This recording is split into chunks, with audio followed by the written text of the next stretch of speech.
Hi there. Thanks for joining me on Rethink Real Estate for Good.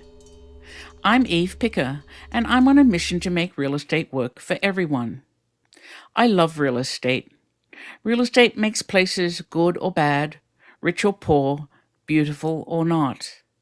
In this show, I'm interviewing the disruptors, those creative thinkers and doers that are shrugging off the status quo in order to build better for everyone.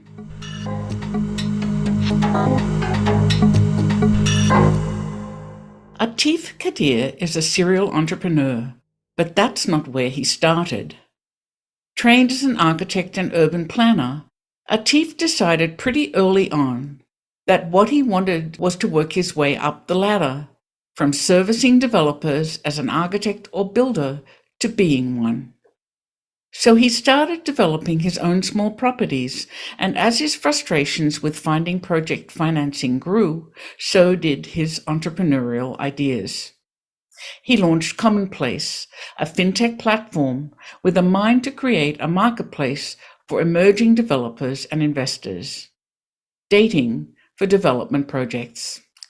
In amongst all of this, and in partnership with the office of Michael Graves, Atif hosts a podcast show called American Building. He's a high-energy guy. You'll enjoy listening in.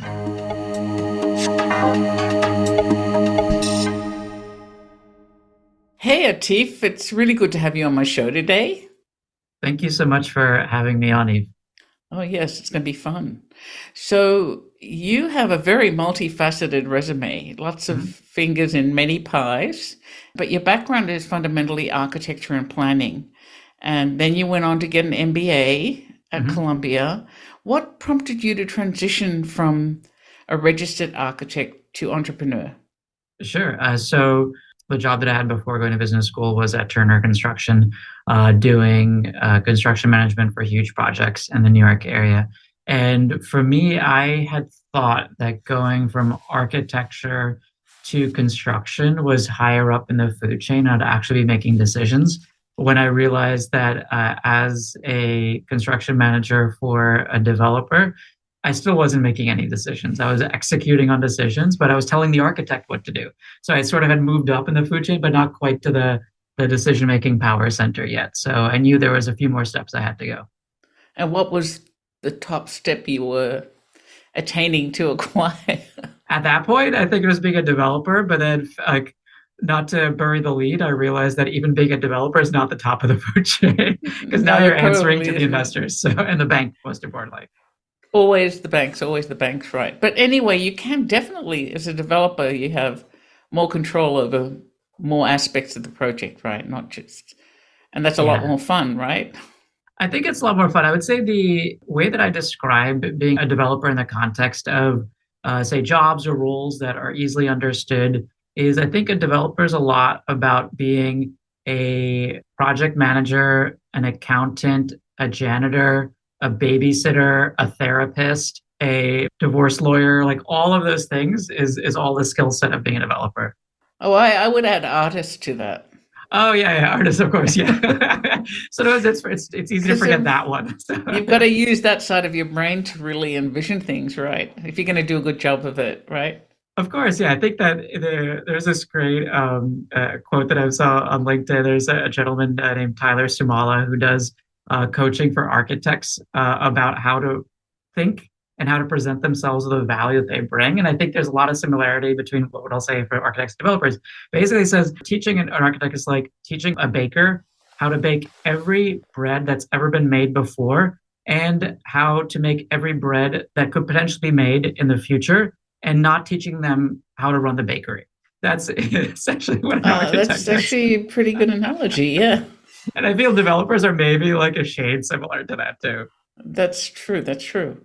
So I'm going to explore three of your companies. They were the only three I could find so far. I tucked a few more into the side. If there's a few more, just let me know, okay? But the first is Amanat Properties, which is perhaps the most traditional of your companies. That's your development company, right? And what type of projects do you focus on and where are they? Sure. So it's in the Garden State, the great state of New Jersey. And the types of work that I do is historic redevelopment on a small scale. So these are the projects I've completed are a rental building in Hoboken where I live and a condo building as well. And then I also have a workforce housing portfolio of 13 different assets I purchased them as Class C and then brought them to Class B with renovation. And those are in Hudson and Middlesex County in New Jersey, which is the I-95 corridor. Oh, okay. So, and what drew you to this niche? So I would say from a few different perspectives. One is from the geography perspective. Once I moved to New Jersey after business school, I realized there's this whole amazing place called New Jersey. And Hoboken and Jersey City in particular is the half price clean version of Brooklyn. And I was like, there's so much value here. So that was, I think, the geographic reset was really important. I think number two was having spent a couple of years at Extel, I realized that at a very prominent real estate development firm like that, and perhaps others, there's a glass ceiling that you come to. And of course, it's based on gender, but there's another layer, of course, on that, which is if you're not the family member of the founder of the company, there is a limit to how far you can go. And in this particular situation, Gary Barnett, the owner of Excel, very intelligent, very prolific developer. All of his daughters were already married, so there was really no option for me to join the family at that point. So I started considering the other options available. Was that your way in, marrying a daughter? I would be so good as a house husband. I would kill it as a house husband. But unfortunately, that route wasn't available. So that was the second thing, kind of draw out. And I would say, in particular, when it comes to fixing, I've realized over the course of my career that my nature is actually very much more a fixer and a bringer together and a resolver than my nature is as an executor as opposed to a creator. So for me, I actually enjoy the idea of historic redevelopment significantly more than vacant land. So I think all those reasons were the influences that brought me to do development the way I described it to you. And so what are the unique challenges that you've faced? Yeah. I think the most often thing when I ask this question to other developers, it's how much time do you have? So go for it. Go for it. Do it. I would say the three that I would say come to mind right away. Number one would be access to capital. So I think that for me, for my deals, I had probably done 100 tours of Hoboken and Jersey City to raise $8 million from a small handful of investors. And then I talked to 35 banks to get the debt that I needed for my two development projects. And I still ended up having to use a mortgage broker. And why do you think that is? Why is it so hard? I think that fundamentally it boils down to this issue of a supply and demand mismatch. And I think at the smaller level, there is an array of potential investors, but none of them are institutional level. And being able to actually find them and find them at the time that they have the money to give to you is really like the whack-a-mole challenge. It's a huge challenge. So you're talking about what I call the $10 million check problem, right? 100%. I was just talking to Caleb Ratnatz, who's a principal at Aslan Capital Partners, so a mid-sized equity provider for residential, inclusive of affordable housing. And he's like, when I asked him, like, why wouldn't you invest in projects where you're cutting checks of 3, 4, 5 million? He's like, why? They're a bigger headache than me for like a $10 million check. And even a $10 million check is a headache. Which is a really big problem because that means that emerging developers, disinvested neighborhoods, all those things that you and I probably care about get left behind because I think that gap is widening and widening. It's probably no longer 10 million. It's probably creeping up to 15 million. Yeah, well, right? I think his inflation's now like 30% a year last year. So that's a huge problem. And has that slowed you down in the projects that you've been able to? Well, of course it has. I come to think of it like this, is that if it took me, so 2018 is when I acquired title to the two properties, and both of them were stabilized by the spring of 2020. So it was 2 full years to do two projects that were under $5 million each. I just like imagine the amount that I could have done 8 townhouses or like 8 small multifamily buildings in that time if I wasn't running around doing the dog and pony show for investors and for lenders. So I think the volume of stuff is definitely what ends up being effective. Okay. And then, like, what does your team look like? Who are you working with? Yeah. Yeah, so for Monmouth Properties, it's a one-man show. So basically, I JV with a company called the Hanini Group, sorry, and that's based in Newark, New Jersey. And the construction is sometimes from them and sometimes from a third party. Architecture is from a third party. The development, soup to nuts, is my responsibility, including the expediting, because I tried an expediter and that's not a good idea. So I did not decide to go down that path. And then asset management, all that stuff is me. So that's essentially the way that I've broken down Monmouth Properties. I've had probably at least a dozen interns over the course of the years that I've done development, but it's more because it's fun and I like teaching as opposed to like actually having any benefit from it for me. So COVID must have slowed you down a bit. COVID messed a lot of stuff up. And I think in particular, it was the idea of the left hand not knowing what the right hand was doing when it came to government decisions as to what work was considered essential versus not. And it was as crazy as the state of New Jersey declaring certain trades as essential and the city of Hoboken declaring others as non essential. And then even when they were declared essential, oh, City Hall was closed for a few weeks. So we were never getting the inspections that we needed anyway.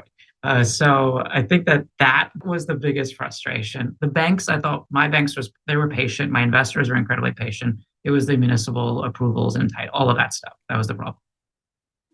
And coming out of COVID, like we've heard a lot about the disarray of the commercial real estate industry, and how is that impacting you? Do you have a next project lined up? Is it harder than it was, even harder than it was? Yeah, I would say the biggest issue that I am foreseeing is this reality. So I'm talking to a chief credit officer of a local community type bank in New Jersey, and I said, "Oh, so how are you doing with new commercial real estate loans?" And he's like, "New commercial real estate loans? What are you talking about?"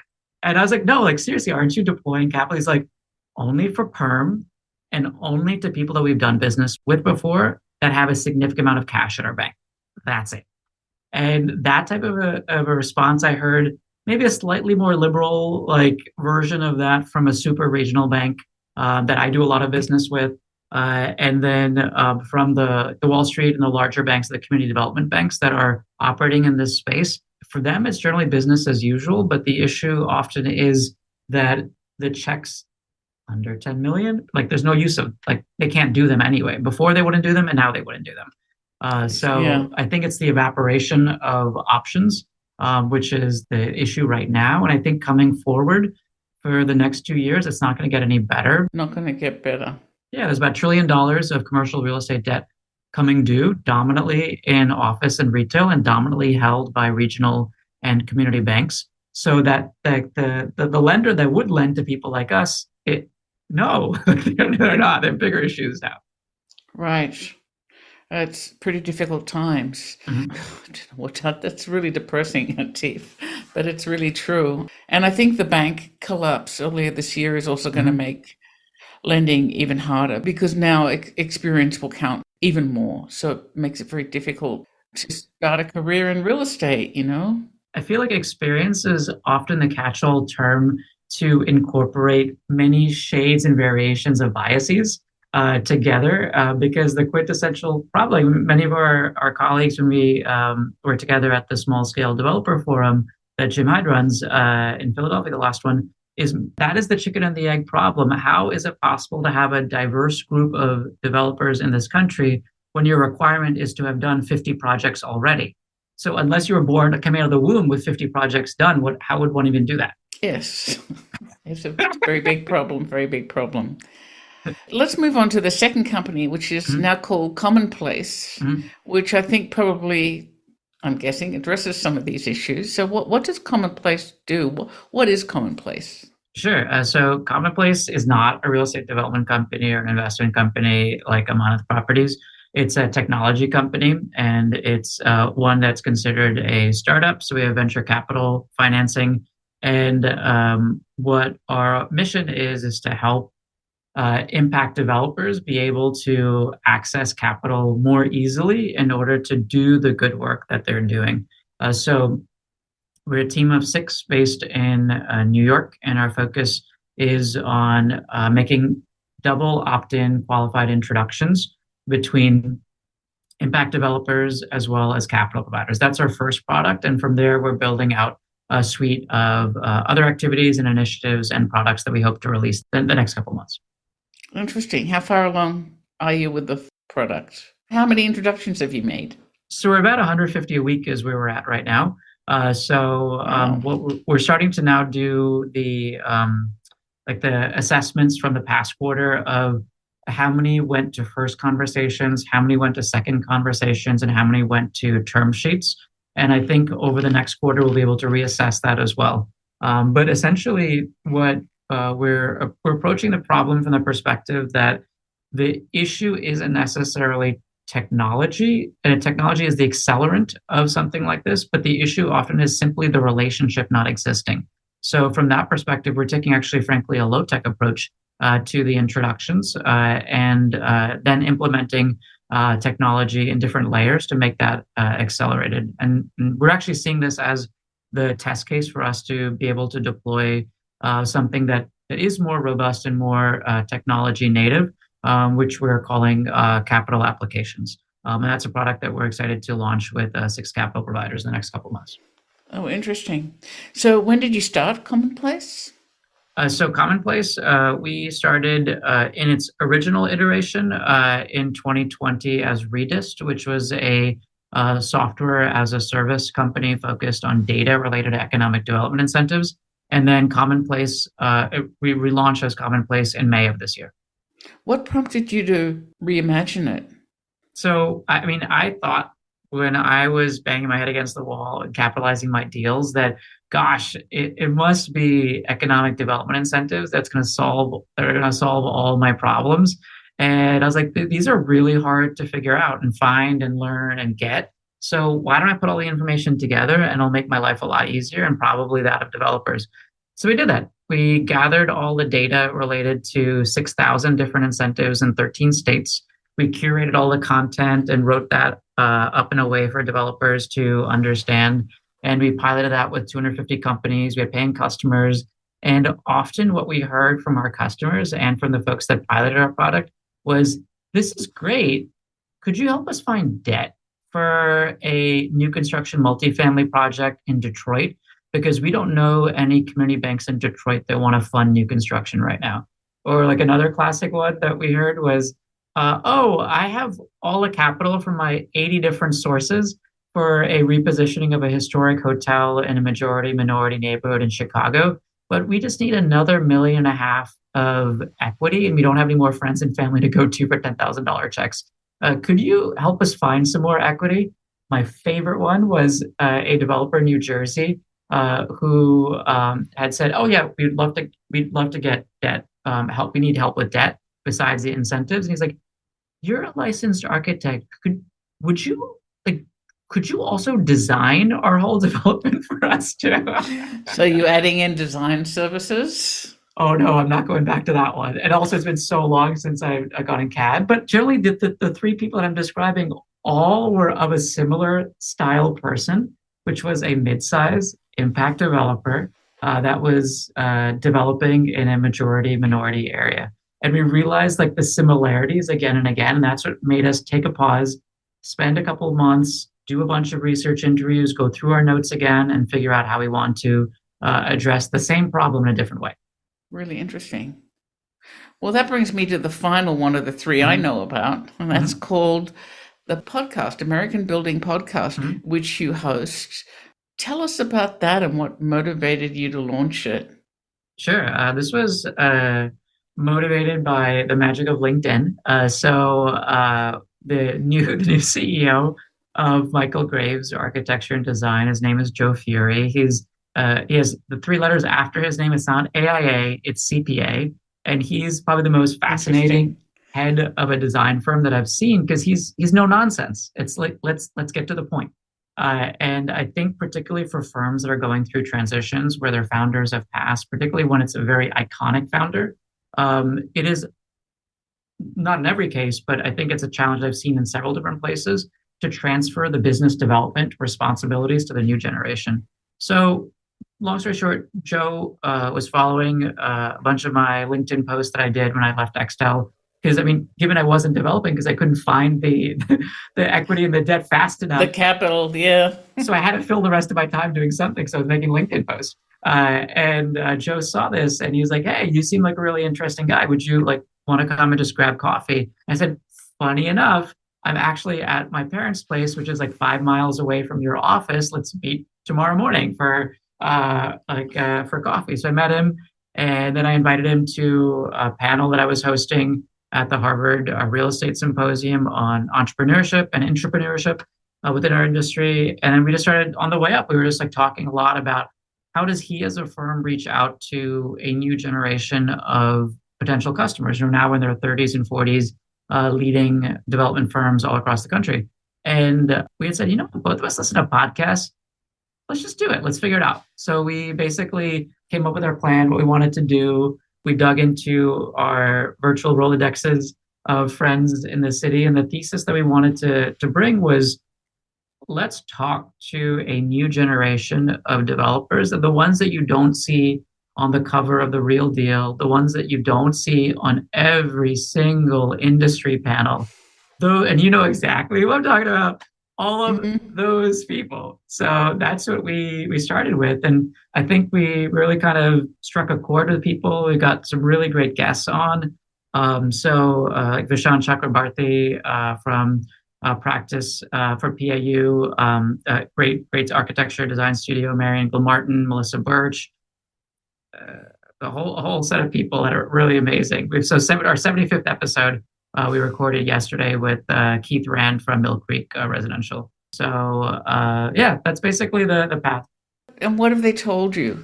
What have you discovered in these interviews? So in each of these interviews, we wanted to get to the heart of it is the why of what they actually were solving for it. What was it that drove them to develop this building or design this building? And what is it that a listener can take away from that to understand what is the future of our industry going to look like? Generally speaking, that was season 1 and 2. And then 3 focused much more tightly on housing in the greater New York City area. And I started including a journalistic style monologue in the beginning that talked about a certain issue in great depth. So one of the ones I thought was really fascinating was, where did the modern system of home mortgages come from? Like, how did that even start? So we kind of go all the way back to FDR, the 1940s, and describe that process on the way back. So that's what made this season a little bit more unique than the other ones. Interesting. But what have you learned about developers this next generation? Do you know what I'd say is this, is that as easy as it is to stereotype our whole industry as being in it for the money, which is usually what people yell at me when I'm a city planning commissioner in Hoboken as well. So that's usually what people in the audience will yell. They just yell indiscriminately about from the audience. Oh, wow. And I've a couple of times I've also done like so tell me, who are these developers you're talking about? But I think what I've learned is that there are many people that aren't that. And there's many people that care about the place that they develop. And there's many people that care about the people that are going to live in, work in, or enjoy the buildings that they're creating. And that's something that is deeply inspiring, because I think the other description or stereotype of our industry tends to dominate the public psyche. I think that's true. And then what about architects, this next generation of architects? How is the industry changing? Is it changing? Because, architects are very undervalued on the whole. And I've puzzled for years over why that isn't more actively addressed, because I think they bring enormous value, but I'm not the norm in that thinking, right? Yeah. I think that it probably comes to something that my therapist would say, which is about boundaries. And I think that architects are terrible at creating boundaries in terms of what they will do versus what they won't do, and how they value themselves versus what they will give away for free with the hope of being able to get something else. And I think perhaps an old school way of thinking about this is what H. Richardson said, which is that he'll design anything from a cathedral to a chicken coop. And I think the new age version of this is where an architect's values overlay with what they will actually do. So, for example, Vishaan Chakrabarty, the architect that I mentioned, makes it explicit in the manifesto for his business. He will not work for authoritarian regimes. He will not design a prison. So, and he is not interested in doing stuff related to law enforcement. So I think that all of those areas and declarations are the beginnings of this boundaries of saying that this is me. This is what I do. I am valuable. And if you choose to value me, this is the price associated with it. And if not, somebody else will. That's the tough one. I really admire that, but I'm thinking of value in a much broader sense. Like I walk around my neighborhood, or where I have my little cottage, and I'm just appalled when I see the buildings that are going up in a place that has such distinct character. And the buildings are thrown up by builders who have never been trained to recognize that character or replicate it or build anything that fits into it. And architects are not even a thought. They're just not a part of the conversation.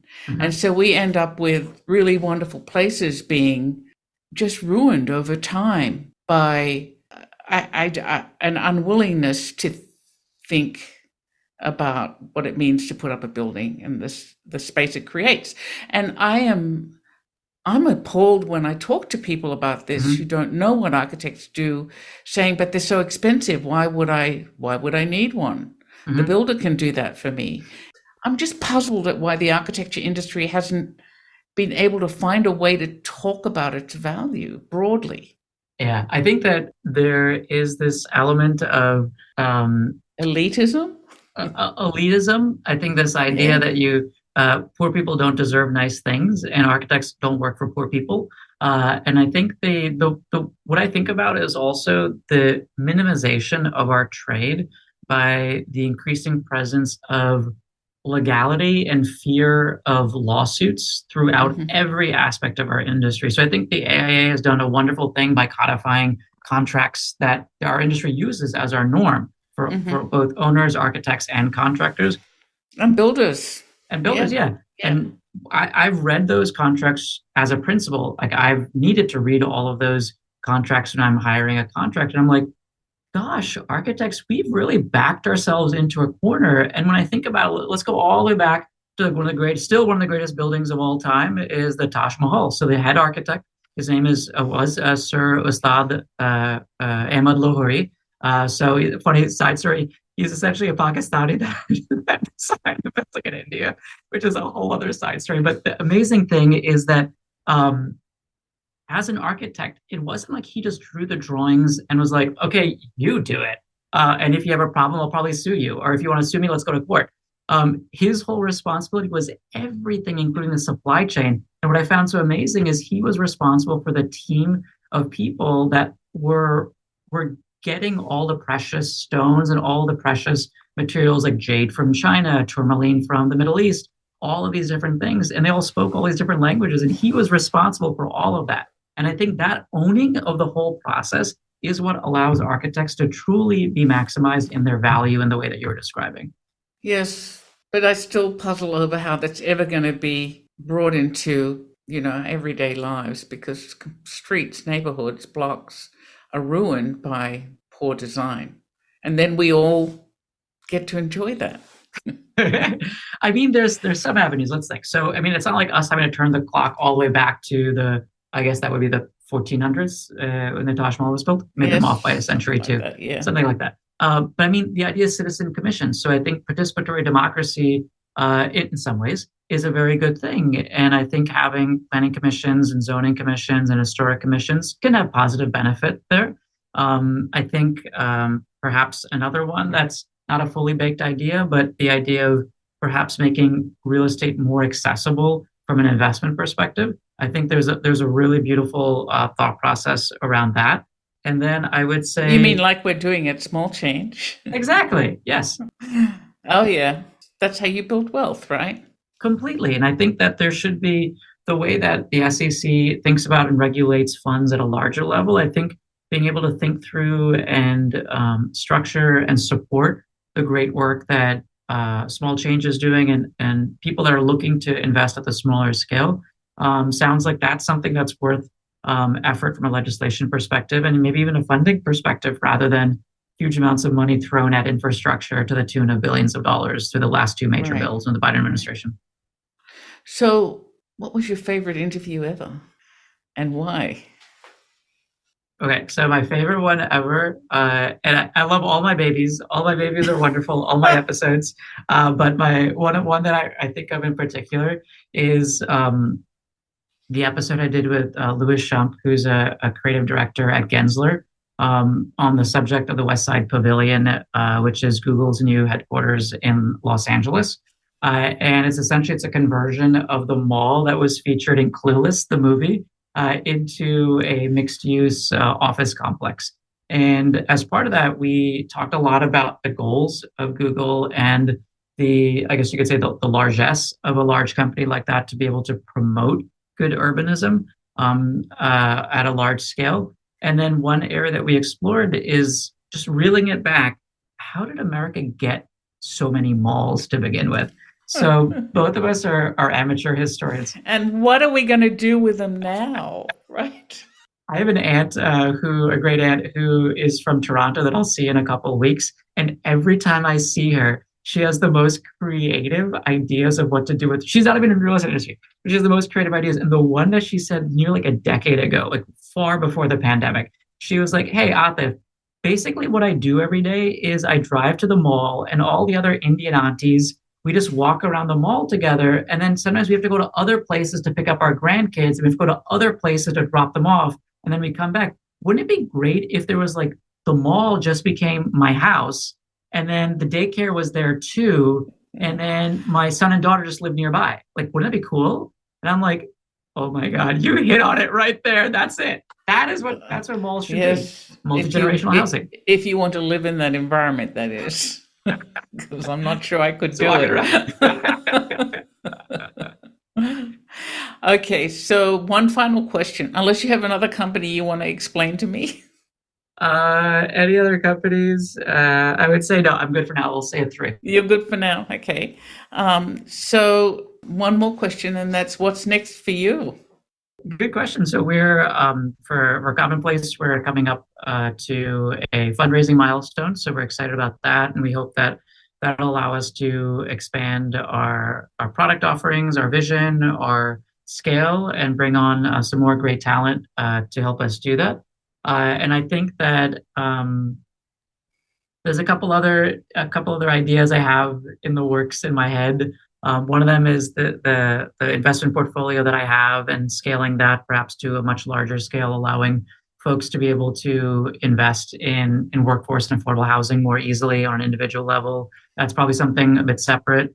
And then the one that I love, which I feel like this can be the final one that I ever do. I call it lovingly, it's the wedding planner for high-end home renovations. So I literally every month or so, at least some family member, some neighbor, some friend from college is like, "Oh, P.S. I just bought a $5 million brownstone in Brooklyn. Can you just do like the whole renovation? Because I know you do such a good job on it with your parents' house." And I'm like, there has to be a business here. And that would be so much fun to do. So you're not even sure what's next for you? One of all of them is the potential next one. So we'll figure it out. Well, it's been a pleasure talking to you. You're such a high energy person. I can't wait to see what you do next. Thank you so much for the opportunity, Eve. I love your podcast. I love everything that you're doing. And I'm so looking forward to seeing you again at our next small scale developer forum in just a couple months. Can't wait, in the beautiful Savannah, right? Mm-hmm. Okay.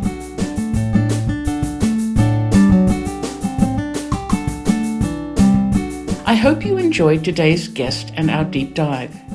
You can find out more about this episode or others you might have missed on the show notes page at rethinkrealestateforgood.co. There's lots to listen to there. Please support this podcast and all of the great work my guests do by sharing it with others, posting about it on social media, or leaving a rating and a review.